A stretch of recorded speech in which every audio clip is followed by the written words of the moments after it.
Good afternoon, good morning, good evening, depending where in the world you are. And for those of you that have been following me, I'm calling in from Sweden.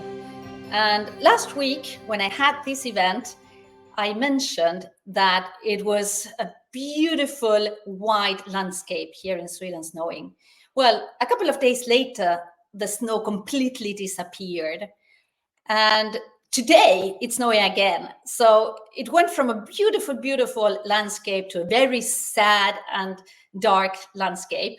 And now it's a beautiful landscape once again. So what am I telling you this? What am I talking about the weather in this short, brief moment we have together where we're going to talk about underperformance? Well, it's because thanks to one of the comments that you have left, I had this reflection that underperformance is also seasonal. Underperformance can be something that anyone can experience at any point of their career. So it's important to meet underperformance knowing that it will go over. So if you have a team member that is underperforming, or you yourself are experiencing some effects of underperformance, know that it will pass over. And it will pass over faster and easier if you know exactly what's the root cause causing that underperformance. And if you have a process to follow in order, and good tools as well, maybe someone to guide you or someone to be a sounding board that can help you through that process. So my name is Lizzie Claesson, and I am working with Brighter Leaders, with a team of amazing individuals. And we are passionate about helping companies and teams to overperform, to be at their peak performance, and to bring forth the best version of themselves. So let's go into depth into what could be causing the underperformance. There is one cause that's topping the list, and it will probably not come as a surprise, and it is leadership.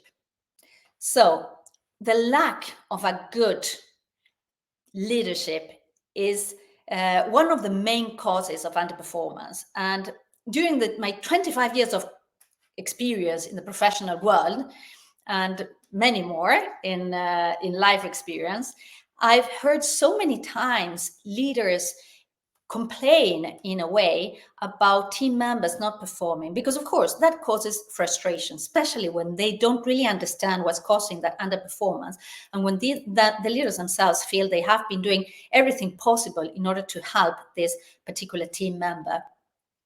So I would say that looking yourself into the mirror without any shame, any blame, any justification, any judgment, just watching as if you were watching from the outside.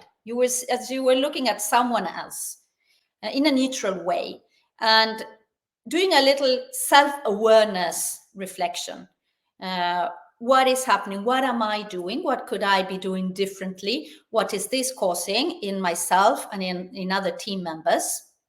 It's a very good way to start the process, because it could be possible that maybe you're not being aware that that particular team member needs another kind of approach.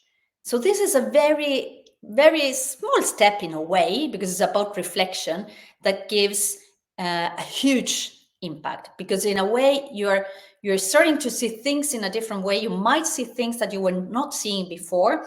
You might be reframing certain things, both thoughts and emotions, that might be in your way, blocking and not allowing you to really reach that team member with the underperformance.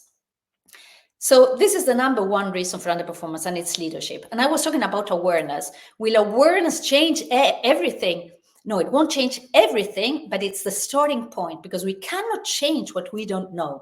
And the only way to know what's happening is to bring it into awareness, bring it like in front of the eyes of our mind, not necessarily these eyes. Okay, these are just the objects through which we see things, but really we're seeing everything in our minds. That's what we have, all the filters and everything that we see, including that underperforming employee, that underperforming team, is through the many filters that we have created throughout life that have helped us somewhere in the past. And the question is, are they still helping us? Do we still want the same filters that we once created? Once you have that awareness, you move forward into the next step, which is intention. And intention is not to be confused with action. It's not about, okay, what do I want to do now? Straight away going into action. The intention is more like finding within the motivation of why do you want to change anything in the first place? Or if you came up with some ideas on what to change, why? Why that? So that when you face different obstacles and difficulties, you get reminded. You have like your big why, like a shining star. You know, I have this star here behind. So that's, you have a star. You have a star that's going to guide. It's going to guide you into why you're going to do whatever action you then choose that you want to do. So this is a very simple tool that many of our clients use, and they appreciate it because of that, because of its simplicity. It's easy to use, it's easy to apply, it doesn't take much time, and it doesn't require any previous knowledge or training. Then there's a second reason for underperformance, and that is employees that don't really would say think or believe that their roles have been clearly or specifically enough communicated to them. So it's lack of clarity in terms of roles and expectations. And you might think, how can that be possible? I've been so clear about it. Well, believe me, we are hearing from so many companies where this communication it's not meeting, but going through. So you might be doing a lot of talking, but you're not really achieving the goal of clarifying what the expectations are. And the way you do it, it will be different depending on the employee, and also depending if you're talking to a high performer, you're talking to a normal level of performance, an employee with a normal level of performance, or you're talking to an underperforming employee. So you might need to, or not might, I probably would say you will need to adapt your communication. And as always, when I have these live events, it's not for me to sell anything. I want to give you value. I want to give you tips. I want to give you exercises, something that you can do straight away. But in case you're interested and you want to take it to the next step, in our homepage at Bright Leaders, you're going to find different tools that you can download. Like leadership gap assessment, or communicational assessment, or a personal assessment, or a leadership assessment, different tools that have helped our clients during the years. And today I will stay here in 2 causes of underperformance. There's a long list, at least I think we've identified 20 causes for underperformance, and we're writing about this week after week after week after week, and everything you can find in our homepage, you can find here further down in my profile. You can DM me, you can send me a message here, or a comment in the comment field, and I will be more than happy to show you around on what kind of resources, both completely free resources with no cost at all for you, my apologies. We can also guide you through resources that with very little budget, very little time, will give you a huge impact in turning around that underperformance that you are dealing with in your team or yourself.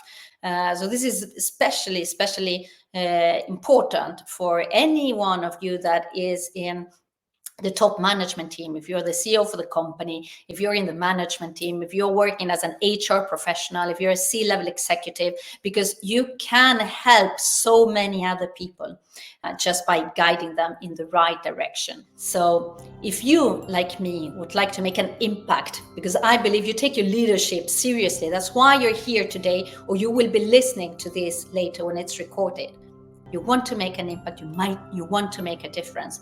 I would really like to encourage you to take the time to do a digital detox. And if you write digital detox here in the search field and blog post, then you will see at least the first 3: unplug to lead, unplugging from work, and how to create a happy and healthy life. We published our latest article about escaping information overload in order to achieve peak performance. And this is peak performance in all aspects of our life.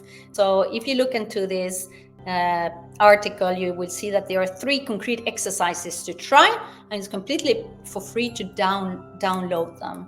The key message I would like to send today and live with you is reflect on how is it you want to spend the next coming year. How can you create more happiness in your own life and the life of those around you, more success, more goals achieved, and more time for your loved ones. So I really hope you can use this time to unplug, share with your loved ones, and I wish you a beautiful, beautiful Christmas and a happy new year. Take care.